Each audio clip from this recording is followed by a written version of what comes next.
सब केओ के हम प्रणाम करै छी।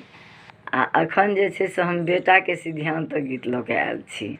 बहुत अंतर नहीं छै कनिकके, लेकिन तैयो अंतर तऽ छै बेटा बेटीमे। तऽ ताहि दुआरे जे छै से हम बेटीके देलहुँ हेँ सिद्धांतके, आइ बेटा सिद्धांतके एकटा दै छी। आधी आधी राति बाबा कहाँ मागा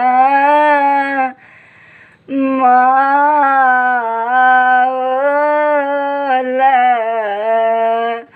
कहाँ लागल अति देर हे आमा के आस पुराए दियौ बाबा नगर में दियौ ने हाकार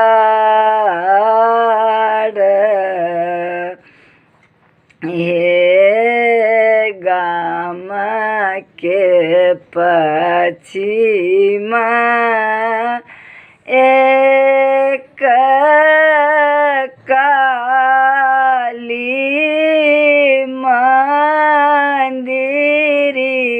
मंदिरिया ओही ठाम आहूँ के सिद्धांत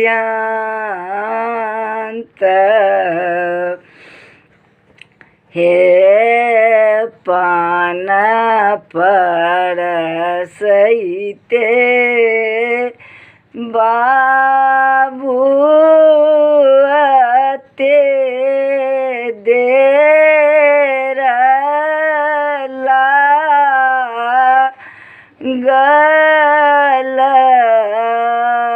अतर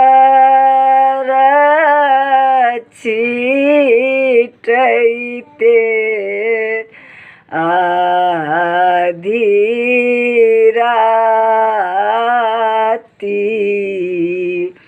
हे आमा के आस पुराए देलहुँ बाबू नगर में देलहुँ हाकार।